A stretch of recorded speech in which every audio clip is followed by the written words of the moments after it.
Hello साथियों, नमस्कार। कैसे हैं आप सब? आशा करता हूँ बहुत ही अच्छे होंगे और ज़बरदस्त जिंदाबाद होंगे। तो जीके से एक और उपयोगी क्लास, जिसमें आज का हमारा टॉपिक रहने वाला है हुमायूं। इससे पहले हमने बाबर तक, यहाँ तक हम इसे पहले ही कवर कर चुके हैं। बाबर के 4 बेटे थे, हुमायूं, कामरान, अस्करी और हिंदाल। मैंने यहाँ तक आपको बताया था कि बाबर क्या करता है। बाबर घोषणा करता है कि मेरे बाद जो गद्दी पर बैठेगा वो कौन बैठेगा, हुमायूं बैठेगा। लेकिन वहाँ की जो जनता थी, उनका मानना था कि गद्दी पर कौन बैठना चाहिए, कामरान बैठना चाहिए।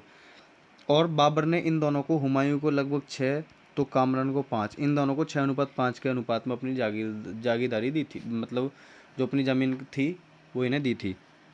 ठीक है, तो हम स्टार्ट करते हैं। हुमायूं का शासनकाल कब से कब तक है? तो हुमायूं का जो शासनकाल है वो 2 बार माना जाता है। हुमायूं का जो शासनकाल है वो 1530 से लेकर 1540 व 1555 से लेकर 1556 तक माना जाता है। मैंने आपको स्टार्टिंग में बताया था, जब मुगल काल हमने शुरुआत की थी, तो मुगल काल जो भारत पर रहने वाला वो 1526 से लेकर कब तक है? 1526 से लेकर 1857 तक, यानी कि बीच में इनके वर्ष बढ़ते हैं कितने? 331 साल। ठीक है, कितने साल पड़ते हैं? 331 साल। लेकिन जो मुगल काल का जो समय है वो माना जाता है कितने? 316 वर्षों का माना जाता है। ठीक है, तो बीच में 15 साल कौन थे? 15 साल बीच में सूरी वंश स्थापित हो गया था, जो कि कब से कब तक है? 1540 से लेकर 1555 में। 1540 में एक बिलग्राम का युद्ध होता है, जिसमें शेरशाह सूरी हुमायूं को बुरी तरह हरा देता है, और हुमायूं फिर वापस 1555 में दिल्ली की गद्दी पर लौटता है। तो बीच में 15 साल कौन रहे थे? बीच में सूरी रहे थे। तो हम देखते हैं, जो हुमायूं का जो बचपन का नाम था वो क्या था? नसीरुद्दीन मोहम्मद खोदमीर था। ठीक है, क्या था? नसीरुद्दीन मोहम्मद खोदमीर, जिसका जन्म कब हुआ था? 1508 ईस्वी में हुआ था। ठीक है, हुमायूं का जन्म कब हुआ था? 1508 में। कहाँ हुआ था? काबुल। ठीक है, 1508 में काबुल में। काबुल कहाँ है? अफगानिस्तान में है। ठीक है, काबुल कहाँ है? अफगानिस्तान में। इसकी माता का नाम पूछा जाता तो क्या बताओगे आप? माहम बेगम बताओगे। और पिता का नाम आपको पता ही क्या है? बाबर है। ठीक है, हुमायूं के पिता का नाम बाबर और माता का नाम माहम बेगम, जिसका जन्म हुआ था 1508 ईस्वी में। कहाँ पर है? काबुल। काबुल कहाँ पर है? अफगानिस्तान में। ठीक है, एक क्वेश्चन आपसे यहाँ से इंपॉर्टेंट ये पूछा जाता है कि दिल्ली की गद्दी पर बैठने से पहले हुमायूं कौन था? तो हुमायूं बदख्शा का सूबेदार था। ठीक है, कौन था हुमायूं? बदख्शा का सूबेदार। अभी बदख्शा कहाँ पड़ता है? हुमायूं बदख्शा का सूबेदार था। बताइए, बदख्शा पड़ता कहाँ है? बदख्शा पड़ता है अफगानिस्तान में ही। ठीक है, इसका जन्म भी कहाँ होता है? काबुल। काबुल कहाँ? अफगानिस्तान में। और बदख्शा भी कहाँ? अफगानिस्तान में। ठीक है, और जिस टाइम ये बदख्शा की सूबेदारी पर था तो उस टाइम इसकी उम्र थी 12 वर्ष। ठीक है, पूछा जाता है कि हुमायूं बदख्शा की सूबेदारी जब प्राप्त की तो उस समय इसकी उम्र कितने साल थी? इसकी उम्र थी उस टाइम पे 12 वर्ष। तो 12 वर्ष की उम्र में ये बदख्शा का सूबेदार बना था। ये बताते हैं कि जब हुमायूं छोटा था तो इसको घुड़सवारी व तीरंदाजी का बचपन से ही बहुत ज़्यादा शौक था। तो बाबर ने अपने एक छोटे से अभियान में विजय पाई, उसमें हुमायूं भी साथ में था, जिसमें इसने बहुत बहुत अच्छी तीरंदाजी की थी। बाबर ने इससे खुश होकर इसे बदख्शा का सूबेदार बना दिया था। ठीक है, उस टाइम पे इसकी उम्र थी मात्र 12 वर्ष। जिसका राज्याभिषेक हुआ था 1530 ईस्वी में। कहाँ हुआ था? 1530 में, आगरा में। ठीक है, हुमायूं का राज्याभिषेक आपसे पूछा जाता है, हुमायूं का राज्याभिषेक कहाँ हुआ था? तो आपको अगर डेट भी पूछी जाती है तो डेट भी आपको याद रखनी है, 30 दिसंबर। ठीक है, 30 दिसंबर 1530 ईस्वी को कहाँ हुआ था इसका राज्याभिषेक? आगरा में हुआ था। इसका जो पहला विजय अभियान है, पहला विजय अभियान इसका माना जाता है कालिंजर का विजय अभियान। ठीक है, कौन सा अभियान है इसका? पहला विजय अभियान कालिंजर का विजय अभियान, जो कि कब हुआ था? इसका 1531 में हुआ था। कालिंजर का कहाँ है? बांदा। बांदा कहाँ पड़ता है? यूपी में। ठीक है, इसने कालिंजर का दुर्ग या किला बोल सकते हैं आप, 1531 में कालिंजर या दुर्ग, कालिंजर का दुर्ग जीता था। ठीक है, जिसे ही पूरी तरह से जीत नहीं पाया था। कालिंजर के अभियान में एक शासक थे, प्रताप रुद्र देव। ठीक है, कौन थे? प्रताप रुद्र देव। तो प्रताप रुद्र देव और इनके बीच में एक संधि होती है। प्रताप रुद्र देव हुमायूं से कहता है कि मैं खुद को दिल्ली की गद्दी के अधीन मानता हूँ। यदि कहीं भी दिल्ली को मेरी ज़रूरत पड़ती है, यदि ज़रूरत पड़ी तो मैं पूरी तरह से तैयार हूँ। ठीक है, तो पूरी तरह से इसे जीत नहीं पाए थे, लेकिन इसका जो पहला विजय अभियान है वो माना जाता है कालिंजर का विजय अभियान, जो कि कहाँ है? बांदा, यूपी में है। ठीक है, पूछा जाता है कालिंजर का जो किला है उसे हम क्या बोलते हैं? उसे हम जो जानते हैं पूर्वी भारत के प्रवेश द्वार के नाम से भी जानते हैं। ठीक है। यदि आपसे पूछा जाए कि पूर्वी भारत का प्रवेश द्वार कौन सा था, तो वो कौन सा था? कालिंजर का किला था। इसके बाद इसका जो दूसरा विजय अभियान है वो माना जाता है 1532 में, जो कि कहाँ कौन सा था? चुनार का किला इसने घेरा था। कहाँ पड़ता है? मिर्ज़ापुर में। अब इसको भी पूरी तरह से इसको भी नहीं जीत पाया था। ठीक है। इसमें भी एक संधि होती है। इसमें एक हुमायूं का सेनापति होता है, हिंद बेग। ठीक है। हुमायूं का सेनापति था हिंद बेग, जिसके द्वारा एक संधि होती है इनके बीच में। इसमें इसका जो चुनार के किले पर जो सूबेदार था, मतलब चुनार के किले की जो जिम्मेदारी थी उस टाइम किसके हाथों में थी? वो थी शेर खां के हाथों में। ठीक है। शेर खां कौन है? जिसको आप शेरशाह सूरी के नाम से भी जानते हैं। शेरशाह सूरी का ही नाम है शेर खां। इसने एक बार जंगल में घूमने गया था, तो इसने एक शेर को मार दिया था, तो इसको इसको तब से एक नाम मिला था शेर खां। वैसे इसका नाम क्या है? शेरशाह सूरी। तो शेरशाह सूरी के अधीन था क्या? चुनार का किला, जिसमें शेरशाह सूरी और हिंद बेग के बीच एक संधि होती है। तो उस संधि में भी क्या होता है? ये मतलब खुद को दिल्ली गद्दी का अधीन मानता है। और शेरशाह सूरी ने अपने स्टेटमेंट में एक बात और भी बोली है कि यदि मेरा वक्त ने साथ दिया तो मैं मुगलों को भारत से बाहर खदेड़ दूंगा। ठीक है। यदि उसका वक्त ने साथ दिया, तो उसने क्या बोला था? यदि मेरा वक्त ने साथ दिया तो मैं मुगलों को दिल्ली से बाहर खदेड़ दूंगा। ठीक है। ये जो चिनार का किला था, ये चिनार के किले के जो ओर पास थे, इसमें पानी भरा हुआ था। अब आप लोग सोचोगे कि पानी के बीचों किला कैसे बनवाया होगा? तो सबसे पहले उन्होंने किला बनवाया था। ठीक है। हमारे देश में टेक्निक की कभी भी कमी नहीं रही है। इन्होंने पहले एक किला बनवाया था, फिर उसके बाद चारों तरफ उन्होंने मतलब क्या तालाब बनाकर उसमें क्या करा था? पानी भराया था। और इतना आसान किला नहीं था कि कोई भी आसानी से यहाँ पहुँच जाए। ठीक है। बहुत हुमायूं की सेना भी लगभग 4 माह तक, ठीक है, हुमायूं की सेना ने लगभग 4 माह तक बाहर डेरा जमाए रखा था इस किले पर फतेह पाने के लिए। और हुमायूं ने इस पर आक्रमण क्यों नहीं किया था? क्योंकि 1532 में इसने एक युद्ध और जीता था, दोहरिया का युद्ध, जिस वजह से यहाँ भी आक्रमण नहीं कर पाया था। ठीक है। तो आपको यहाँ से एक इंपॉर्टेंट क्वेश्चन याद रखना है कि चुनार के किले में इसकी जो संधि हुई थी वो किसके माध्यम से हुई थी? तो वो हुई थी हिंद बेग के माध्यम से। ठीक है। इंपॉर्टेंट फैक्ट है कि किसके माध्यम से संधि होती है? हिंद बेग के माध्यम से होती है, जो कि कौन था? हुमायूं का सेनापति था। ठीक है।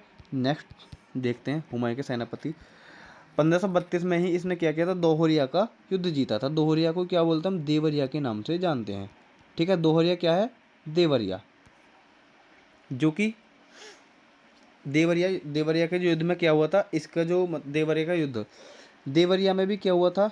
एक तरफ से शेरशाह सूरी, ठीक है, शेरशाह सूरी प्लस महमूद लोधी। ठीक है। शेरशाह सूरी प्लस महमूद लोधी। महमूद लोधी जो थे इस युद्ध में बिल्कुल सापेक्ष थे, मतलब कि जो शेरशाह सूरी थे ये इसमें सापेक्ष नहीं थे। ठीक है। मतलब ये पीछे से साथ थे, जो समक्ष थे वो कौन थे? वो थे महमूद लोधी, जिसको किसने हराया था? हुमायूं ने। कब? 1532 में ही दोहरिया के युद्ध में। मुख्य रूप से शामिल नहीं था कौन? शेरशाह सूरी। ये आपसे पूछा जाता है कि देवरिया के युद्ध में मुख्य रूप से कौन शामिल नहीं था? कौन था? शेरशाह सूरी मुख्य रूप से शामिल नहीं था, लेकिन सपोर्ट उसकी भी थी। तो नाम तो दोनों का ही लिया जाता है कि शेरशाह सूरी और महमूद लोधी दोनों को हराया था किसने? 1532 में हुमायूं ने। ठीक है। इसके बाद इसने 1533 में एक पुस्तकालय बनवाया था, दीनपनाह पुस्तकालय। ठीक है। इंपॉर्टेंट है, पूछा जाता है कि दीनपनाह पुस्तकालय की स्थापना किसने की थी? तो किसने की थी? हुमायूं ने की थी। कब? 1533 ईस्वी में। ठीक है। जो कि कहाँ पर है? दिल्ली में है। इंपॉर्टेंट फैक्ट है, कई बार एग्जाम में पूछा जा चुका है कि दीनपनाह पुस्तकालय की स्थापना किसने की थी? हुमायूं ने। कब? 1533 ईस्वी में। कहाँ पर? दिल्ली में। ये वही पुस्तकालय है जिसकी सीढ़ियों से गिरकर खुद भी इसकी मृत्यु भी हो गई थी। ठीक है। इसी इसके बाद इसने 1539 में किया था बंगाल का नाम था एक गौड़ प्रदेश।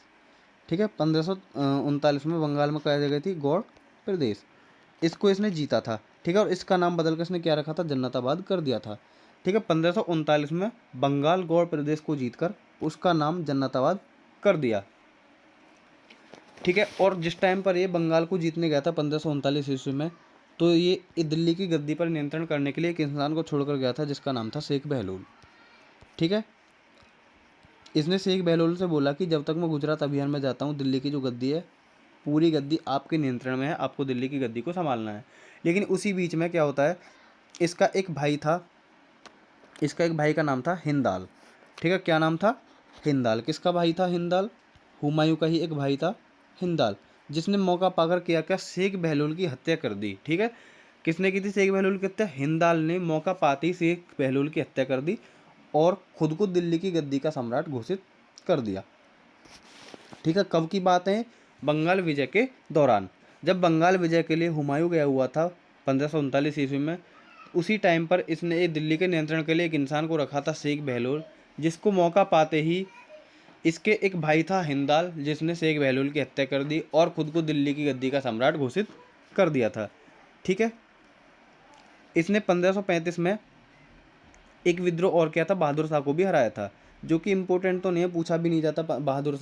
बहादुर शाह के बारे में एक कहानी वो मैं आपको बता देता हूँ कि कौन था बहादुर शाह। ठीक है,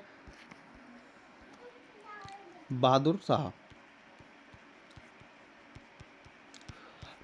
शाह जब गुजरात में था तब उसकी जो नज़र थी, मतलब बहादुर शाह एक गुजरात का एक शासक था जिसकी नज़र थी चित्तौड़गढ़। ठीक है, चित्तौड़गढ़ कहाँ पर था? राजस्थान, जहाँ के शासक कौन थे? राणा संग्राम सिंह। ठीक है, उनकी पत्नी थी कौन? उनकी पत्नी थी राणा सांगा की पत्नी थी महारानी कर्णावती, और उनका एक पुत्र था विक्रमाजीत, जो कि चित्तौड़गढ़ पर उस टाइम पर शासन कर रही थी। कौन? पत्नी राणा सांगा की पत्नी कर्णावती। इसने इसने सोचा कि मतलब अगर राजस्थान में किसी को प्रवेश करना था तो सबसे जरूरी था चित्तौड़गढ़ का अभियान। यदि किसी ने चित्तौड़गढ़ पर अपना कब्जा कर लिया तो मानो उसने पूरे राजस्थान पर अपनी फतेह हासिल कर ली हो। तो जिस टाइम रानी कर्णावती चित्तौड़गढ़ पर शासन कर रही थी, उसी समय बहादुर शाह ने मौका देखा और चित्तौड़गढ़ पर हमला कर दिया। तो राजमाता कर्णावती ने अपनी मतलब रक्षा के लिए क्या किया था? हुमायूं को एक राखी भेजी थी। ठीक है, बहुत सारे इतिहासकारों का कहना यह है कि उस टाइम हुमायूं को जब इसने राखी भेजी थी तो हुमायूं ने इसकी सहायता की थी, लेकिन हुमायूं ने इसकी कोई सहायता नहीं की। ठीक है, हुमायूं ने इसकी कोई सहायता नहीं की, तो बहादुर शाह ने क्या किया था? अपना चित्तौड़गढ़ को अपने कब्जे में अपने अधीन ले लिया था। तो ये उस वहाँ चित्तौड़गढ़ पर अभियान करने गया जरूर था, लेकिन जब इसने देखा कि इसमें मतलब इसने खुद की ये देखी कि हाँ मेरा खुद का फ़ायदा है, तब इसने चित्तौड़गढ़ पर हमला किया था, लेकिन राखी के बदले में वहाँ पर नहीं आया था। तो बहुत सारे इतिहासकार जो मानते हैं कि इसने राखी के बदले उसकी हेल्प की थी, तो इसने उसकी कोई हेल्प नहीं की थी। जब इसका खुद का इसे लालच दिखा तो तब ये चित्तौड़गढ़ पर अभियान करने के लिए गया था। ठीक है, तो 1539 में जब हुमायूं को पता चलता है कि मेरे भाई हिंदाल ने, ठीक है, 1539 में अभी मैंने बताया था कि 1539 में क्या किया था इसने? 1539 में बंगाल अभियान किया था। ठीक है, जिसमें इसने बंगाल में गौड़ प्रदेश को जीता था और उसका नाम क्या रखा था इसने? जनताबाद रखा था। तो उसी टाइम जब इसे पता चलता है कि इसका भाई हिंदाल शेख बहलूल की हत्या करके मतलब खुद को दिल्ली की गद्दी का सम्राट घोषित कर देता है, तो इसके मन में ये था कि मैं दिल्ली जाऊंगा और अपने भाई को समझाऊंगा। मतलब बाबर बोलकर गया था हुमायूं से कि आपको अपने भाइयों से उदारतापूर्ण व्यवहार करना है। तो हमेशा उसी वचन पर रहता था कि अपने भाइयों को कभी भी झगड़ा नहीं करता था। इसके भाई जरूर इसके खिलाफ विद्रोह करते थे, लेकिन कभी भी इसने अपने भाइयों के खिलाफ विद्रोह करने के बारे में नहीं सोचा। तो इसने सोचा था कि जाकर उन्हें मनाऊंगा, मान जाएगा भाई है। तो ये दिल्ली जब वापस आ रहा था तो इसने इसकी सेना तो वैसे भी थकी हुई थी, जब दिल्ली वापस आ रहा था तो ये आया था बंगाल के रास्ते से। ठीक है, बंगाल के रास्ते से भारत मतलब दिल्ली की गद्दी के लिए वापस आ रहा है। तो बंगाल के रास्ते से आते में बिहार में एक जगह पड़ती है। ठीक है, बिहार में एक जगह थी, क्या नाम था उसका? चौसा। ठीक है, दिल्ली वापस आते हुए बिहार में एक जगह पड़ती है चौसा, जिसे हम चौसा के युद्ध के नाम से जानते हैं। तो जैसे ही इसने क्या किया था, इसका जो पिता था कौन था? बाबर। बाबर ने मुगल साम्राज्य की स्थापना की थी, किसको हराकर? इब्राहिम लोदी को हराकर इन्होंने मुगल साम्राज्य की स्थापना की थी। इब्राहिम लोदी कौन था? लोदी वंश का अंतिम शासक था। ठीक है, तो लोदी वंश का जो इसने जब ख़त्म किया था तो उसके कुछ वंशज अभी भी बचे हुए थे। तो इनके वंशजों ने को जैसे ही खबर मिली कि हुमायूं इस रास्ते से यहाँ आ रहा है, तो उन्होंने प्लान बना लिया कि हमें अपने पिता की मृत्यु का बदला लेना है, कि इसके पिता ने हमारे जो वंशज हैं, हमारे जो पूर्वज हैं, उनकी हत्या की थी, हमें उनका बदला लेना है। तो इनका जो लीडरशिप थी, इनकी लीडरशिप थी शेरशाह सूरी के हाथों में। ठीक है, ये सभी लोग ये कौन थे? अफगान लोग थे। सभी अफगान लोग क्या हो गए? एक साथ इकट्ठे हो गए कि हमें क्या करना, हुमायूं को हराना है। तो 1539 में एक युद्ध होता है चौसा का युद्ध, जो कि कहाँ पड़ता है? चौसा बिहार में पड़ता है। तो इन्होंने बुरी तरह हराया था किसको? हुमायूं को। हुमायूं ने अपनी जैसे तैसे जान बचाई थी, और जान बचाकर क्या किया था उसने? एक कर्मनाशा नदी पड़ती है उज्जैन, ये इसने अपनी कर्मनाशा नदी में कूद कर अपनी जान बचाई थी। ठीक है। तो पूछा जाता है कि हुमायूं ने किस नदी में कूदकर अपनी जान बचाई थी, तो करमनासा नदी पड़ती है बिहार में ही, एक करमनासा नदी में कूदकर इसने अपनी जान बचाई थी। ठीक है। एक आदमी था जिसकी जान बचाने वाला, उसका नाम था निजाम मिश्ती। ठीक है। हुमायूं करमनासा नदी में कूद गया और अपनी जान बचाई। एक एक इंसान था निजाम मिश्ती जिसने इसकी जान बचाई थी। ठीक है। निजाम मिश्ती कौन था? एक साधारण सा व्यक्ति था। जब इसने इसकी जान बचाई थी तो हुमायूं ने इससे एक वादा किया था कि यदि मैं दिल्ली की गद्दी पर वापस लौटता हूँ तो मैं आपको दिल्ली का एक दिन के लिए सुल्तान जरूर बनाऊंगा। और इसने वादा अपना पूरा भी किया था। जब ये 1555 में वापस दिल्ली की गद्दी पर लौटता है तब इसने अपना वादा पूरा किया था। इस निजाम मिश्ती को इसने एक दिन का सुल्तान बनाया भी था। ठीक है। अब जब शेरशाह सूरी ने हुमायूं को 1539 में हराता है तो हुमायूं के मन में एक बात आती है कि मुझे भी शेरशाह सूरी से बदला लेना है। इसने फिर से एक प्लान बनाया और 1540 में फिर से एक युद्ध होता है, कन्नौज का युद्ध, जिसे हम बिलग्राम के युद्ध के नाम से भी जानते हैं। ठीक है। बिलग्राम का युद्ध या फिर कन्नौज का युद्ध, दोनों ही नाम से क्वेश्चन एग्जाम में पूछा जाता है कि बिलग्राम या कन्नौज का युद्ध कब हुआ था? 1540 ईस्वी में हुआ था। किस किस के बीच? इसमें फिर से हुमायूं था और एक तरफ कौन था? शेरशाह सूरी। शेरशाह सूरी की फिर से एक बार जीत होती है और हुमायूं की फिर से एक बार क्या होती है? हार होती है। इसमें शेरशाह सूरी जीतता है और दिल्ली पर अफगान वंश की स्थापना करता है। दिल्ली पर जो प्रथम अफगान वंश था वो कौन सा था? लोधी वंश था। ठीक है। क्वेश्चन इंपॉर्टेंट है, एग्जाम में पूछा जाता है बार बार कि दिल्ली पर प्रथम अफगान वंश कौन सा था, तो वो कौन सा था? लोधी वंश था। ठीक है। लोधी वंश के ही कुछ वंशज बचे हुए थे। इब्राहिम लोधी जो उसका अंतिम शासक था उसके ही कुछ वंशज बचे हुए थे जिन्हों क्या थे? शेरशाह सूरी ने स्थापना की थी सूरी वंश की। ठीक है। और सूरी कौन थे? ये द्वितीय अफगान थे। मतलब अफगान तो ये लोग थे, अफगानी लोधी थे।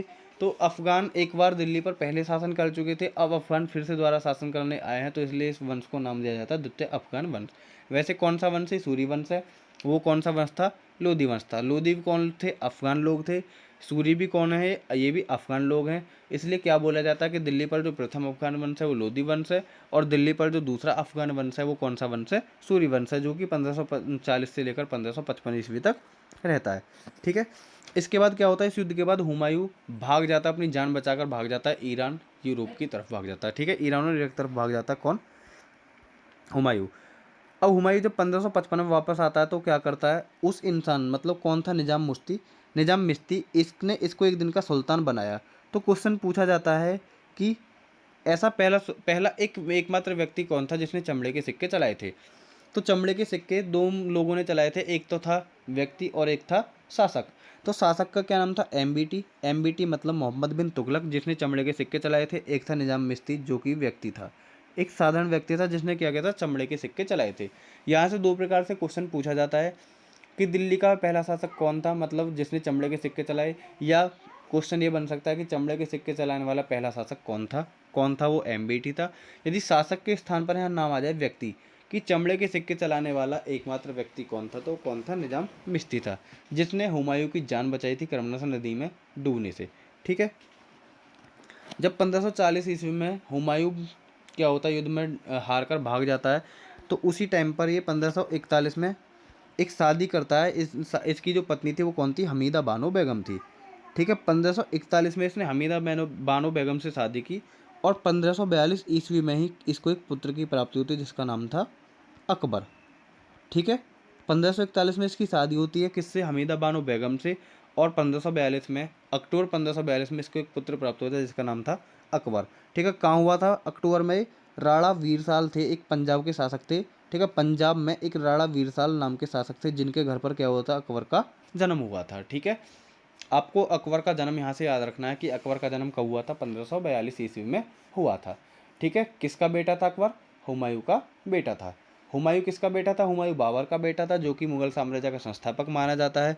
ठीक है। हुमायूं ने 1541 में हमीदा बानो बेगम से शादी की थी और 1542 में अक्टूबर में इसको एक पुत्र की प्राप्ति हुई थी जिसका नाम था अकबर। ठीक है।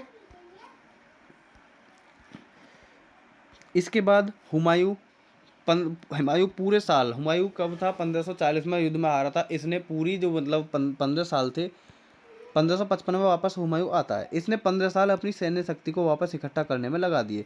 हुमायूं जब 1540 में बिलग्राम के युद्ध में हारने के बाद भागा था तो इसके पास जो कुछ भी धन था, सोना था, जो भी लूटपाट का इसके पास धन था, उस सब को लेकर ये भाग गया था। ठीक है। और उस सब धन से इसने क्या किया था? फिर से अपनी सेना में खर्च किया और इसने अपनी फिर से सेना बनाई और 1555 में हुमायूं क्या करता? वापस भारत की तरफ आता है, वापस क्या आता है, दिल्ली गद्दी की तरफ आता है। ठीक है, इसने सबसे पहले क्या करता है, 1555 में ही एक युद्ध होता है मच्छीवाड़ा का युद्ध। मच्छीवाड़ा कहाँ पड़ता है, पंजाब में पड़ता है। ठीक है, 1555 में ही क्या करता है, मच्छीवाड़ा को, जो कि कहाँ, पंजाब में, जो इसने जीता था। ठीक है, मच्छीवाड़ा का युद्ध इसने जीता था। इसके बाद इसने 1555 में सरहिंद का युद्ध जीता था। ठीक है, 1555 में कौन सा युद्ध जीता था, सरहिंद का युद्ध। जब 1555 में मच्छीवाड़ा का युद्ध इसने जीता था तो इसके पास एक व्यक्ति था, बैरम खां। ठीक है, जो कि बाद में अकबर का संरक्षक भी बनता है। तो बैरम खां ने इसकी युद्ध में जो सहायता की थी वो बैरम खां ने की थी, और बैरम खां ने ही इसका एक अंतिम शासक था, सूर्यवंश का जो अंतिम शासक था, उसको बैरम खां ने ही उसकी हत्या की थी। ठीक है, इस युद्ध के बाद हुमायूं ने अकबर को लाहौर का सूबेदार बनाया था। अकबर भी इसके साथ युद्ध में ही था। ठीक है, अकबर को क्या कहते हैं, इसने लाहौर का सूबेदार बनाया था। 1556 में हुमायूं की दीनपना पुस्तकालय की सीढ़ियों से गिरकर मृत्यु हो जाती है। ठीक है, कब होती है इसकी मृत्यु, 1556 ईस्वी में इसकी मृत्यु हो जाती है। और ये दीनपना पुस्तकालय कौन सा है, जिसको इसी ने बनवाया था 1533 में, कहाँ, दिल्ली में। ठीक है, मतलब इसने जो दीनपना पुस्तकालय पढ़ने के लिए बनवाया था, ये खुद के ही बनाए गए पुस्तकालय की, मैं ये इतिहासकार बताते कि एक प्रकार का पूरा बेवड़ा था। ठीक है, बेवड़ा था, ये ऊपर से दारू की, मतलब दारू की बोतल हाथ में लगे हुए सीढ़ियों से नीचे उतर रहा था, और उतरते में इसका पैर फिसला और सीढ़ियों से नीचे गिर के इसकी मृत्यु हो गई।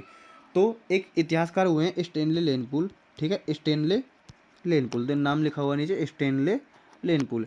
इन्होंने हुमायूं के जीवन को लड़खड़ाता हुआ जीवन बताया है। ठीक है, क्वेश्चन यहाँ से बनता है कि हुमायूं के जीवन को लड़खड़ाता हुआ जीवन किसने कहा है, वो कौन थे, स्टेनले लेनपुल थे। ये कौन थे, एक इतिहासकार थे। ठीक है, आपके मन में यदि क्वेश्चन आए कि स्टेनले लेनपुल कौन थे, तो ये कौन थे, एक इतिहासकार थे, जिन्होंने क्या बोला, हुमायूं के जीवन को एक लड़खड़ाता हुआ जीवन कहा है। ठीक है, इसके बाद हम देते हैं हुमायूं नामा। ठीक है, हुमायूं के बारे में एक रचना हुई है, क्या है उसका नाम, क्या है, हुमायूं नामा, जिसकी रचना किसने किया, गुलबदन बेगम ने की है। ठीक है, रचना किसने की है इसकी, गुलबदन बेगम ने।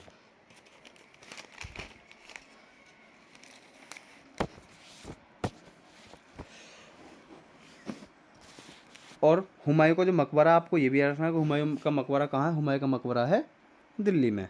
ठीक है, हुमायूं का मकबरा दिल्ली में। तो यहाँ हुमायूं खत्म होता है। ठीक है, आपको यहाँ से हाँ, एक क्वेश्चन और आपको याद रखना है, इम्पोर्टेंट है, कि सूर्यवंश का जो अंतिम शासक था वो कौन था। सूर्यवंश का अंतिम शासक था सिकंदर था सूरी, सिकंदर शाह सूरी। इसको कब हराया था इन्होंने, इसको हराया था सरहिंद के युद्ध में, सिकंदर शाह सूरी को। ठीक है, सिकंदर शाह सूरी को किस में हराया था, सरहिंद के युद्ध में हराया था, जो कि कब हुआ था, 1555 ईस्वी में हुआ था। सूर्यवंश का अंतिम शासक था, और फिर से दिल्ली गद्दी पर कौन बैठ जाता है, हुमायूं बैठ जाता है। ठीक है, और इसने इस युद्ध को जीतने के बाद ये घोषणा भी की थी हुमायूं ने, कि मेरे बाद जो मेरा उत्तराधिकारी बनेगा वो कौन बनेगा, अकबर बनेगा। ठीक है, इसी युद्ध के बाद इसने घोषणा की थी कि मेरे बाद जो मेरा पुत्र अकबर है वो दिल्ली की गद्दी पर बैठेगा। और इस युद्ध को जीतने के बाद ही हुमायूं ने अकबर को लाहौर का सूबेदार भी बनाया था। ठीक है, हुमायूं नामा की पुस्तक आपको याद रखनी है। हुमायूं नामा पुस्तक जो है वो उसकी रचना किसने की, गुलबदन बेगम ने की है। और गुलबदन बेगम कौन थी, इसकी चचेरी बहन थी, किसकी, हुमायूं की, मतलब हुमायूं के चाचा की लड़की थी, कौन, गुलबदन बेगम। ठीक है, आपसे पूछा तो नहीं जाएगा किसी भी एग्जाम में कि गुलबदन बेगम कौन थी। आपको यहाँ से एक इम्पोर्टेंट पॉइंट और याद रखना कि हुमायूं ज्योतिष में विश्वास रखता था। ठीक है, क्वेश्चन पूछा जाता है कि ज्योतिष में विश्वास रखने वाला शासक कौन था। ठीक है, ज्योतिष में विश्वास, यहाँ लिख देता हूँ, ज्योतिष में विश्वास रखने वाला शासक, ज्योतिष में विश्वास रखने वाला शासक कौन था, हुमायूं था। ठीक है, इस बात की पुष्टि कैसे होती है कि ये ज्योतिष में विश्वास रखता था, क्योंकि मतलब इससे जिसने कुछ कह दिया है उसी पर विश्वास कर लेता था।